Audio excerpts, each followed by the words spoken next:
like a bowl. All right, ladies, so this video is about a lesson that I learned from dating people who give you mixed signals. And I'm gonna tell you the most toxic mixed signal you could get in the beginning of the relationship is this. When you have chemistry with a guy and you like him initially, like when you like him at first really hard, but you notice he makes you feel anxious. You notice he makes you feel very anxious. And what am I talking about? I mean that he never responds on time. He's always late to the date. Or he doesn't look at your stories. All of those things, when you like somebody, they're gonna make you feel anxious and make you chase.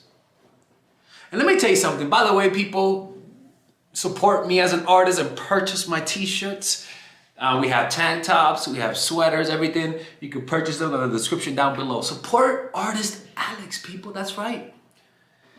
But all of those things, you tend to forget and ignore because of how good he makes you feel. But little do you know, even though you like him a lot, you have the strength to leave him. Right now is the easiest time to leave him. Why? Because from my experience, every time I've encountered that, it never worked out. Look, listen, man. When somebody likes you, they should not have the patience to wait 8 hours to text you. When somebody likes you, they should be so excited to see you that they'll get there early just for you. When somebody likes you, they don't make you feel needy. They just don't. They validate you. And I went through that with this girl that I was seeing. And this is how I learned my lessons, people. The things that I teach hurt. They hurt because that's how I learned it. I learned it through pain. It's a price of, for me, the price of admission to learn all of this is pain. That's just the truth. And I was seeing this girl, and she was an escort. I don't care, to be honest with you. I like her personality. And if you're watching this, fuck you. Okay, how about that? Fuck you, man. You don't hit me up ever again, please. Go trip and hurt your toe. I don't fucking care about you no more. Sorry about that. Toxic Alice came out. But seriously, go fuck yourself if you are watching this. But oh my God, he is really toxic. Well, I'm toxic when you hurt me, okay? Look, the point was that I met this girl and she would come over, but when she came over, she was always like fucking 30, 40 minutes late.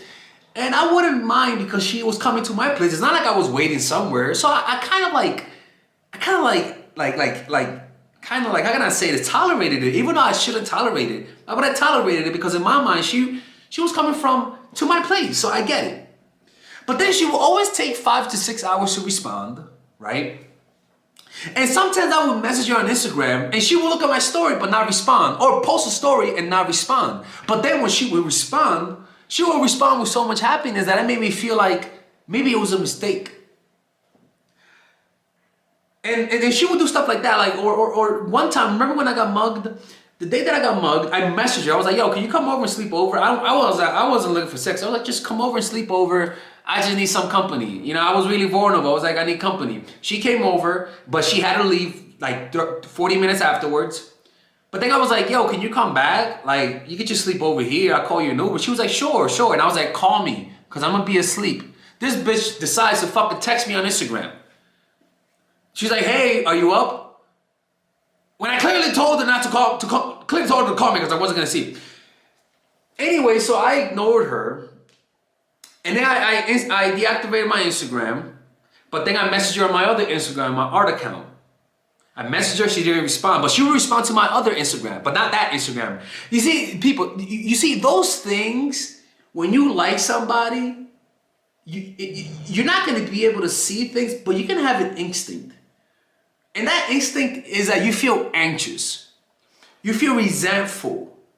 You feel a desire for revenge. All of those things are a sign that you gotta leave. Because I left her alone for like, she messaged me. I messaged her and I called her, right? I called her like a month ago.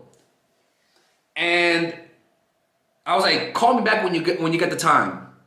And then she messaged me 13 days later saying that her phone didn't ring. And I was like, I'll message you back 13 days later. And I messaged her today. And I called her And I was like, hey, well, what you up to, man? How you been? Because, I liked her as a friend. I really did. Because I wasn't into the sex. I just liked her as a friend. Like, it was weird. I never liked somebody like that.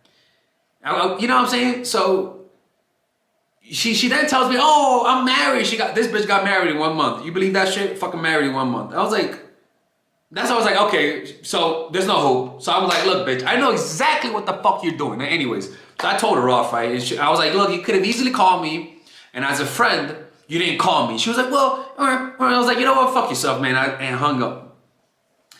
But I should have seen those red flags.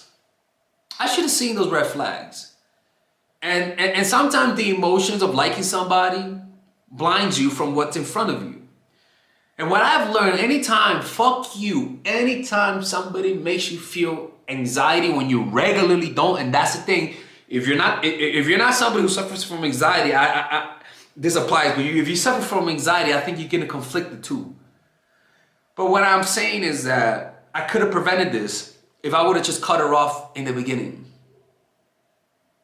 If I would have just cut her off in the beginning and kept my standard, when she was an hour late, after 15 minutes, I would have said, look, just go back. I got things to do later on. Let's do it another time.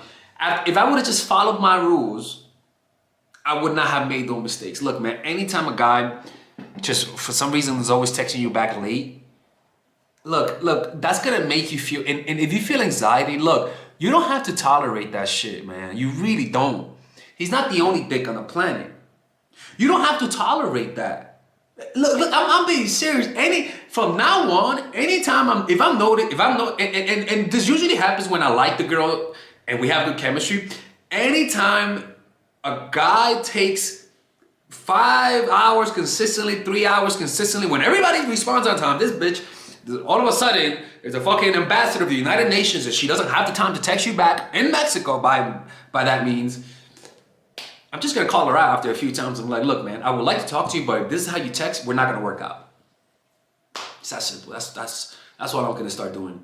All right, ladies and gentlemen, if you guys ever wanna learn how to use your feminine energy to influence people, learn how to use your masculine energy to become more assertive, and also learn how to blend both energies to improve your dating life, your spiritual life, honestly, your relationship life, your family life, your career life, this is the course for you. If I had to make a course for my nieces, I have two nieces, one is 19 and one is 15. 16. Holy shit. Oh my God, he's a bad fucking uncle. He's a bad uncle. Get him. Shut up, Melissa. You should get this course, right? And this is the course that I will make for them. So, for example, watch the curriculum, right? In the first week, we're going to be showing you how to establish a strong masculine foundation without letting it hurt your feminine energy. This masculine foundation is a source of who you are, right? It's your bodyguard. Without this, whatever feminine energy you create will be destroyed by the outside, because your masculine is your shield. So we'll talk about goal setting. We'll talk about how to develop a serious attitude. We're going to be talking about how to use more logic, how to use more goal-oriented behavior. It's more how to be a man. Now the next one is how to embrace the feminine energy, right? This one would teach you about how to minimize excessive masculine traits, developing self-awareness, healing abundant feminine energy, regulating your emotion, mastering voice qualities and facial expressions, surrendering control and allowing pain to be felt. This is honestly, this will supercharge, like Kaioken, your masculine energy. After that, we have femininity in the workplace and how to be feminine in the workplace without letting people take advantage of you, and the nuances of how women on power should behave versus women who are subordinates in the workplace, and even the dress code. This is based on psychology, people. It's kind of insane. I'm actually excited about this one. The next week, we talk about navigating the labyrinth of male and female friendship. And this, a lot of women find confusing, so we talk about that.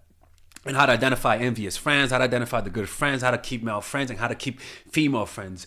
Week 5, we talk about how to release the burden of the past and stop and destroy mental projections. This is actually really powerful. And then week 6, we talk about how to increase your observational power so that you could read people better.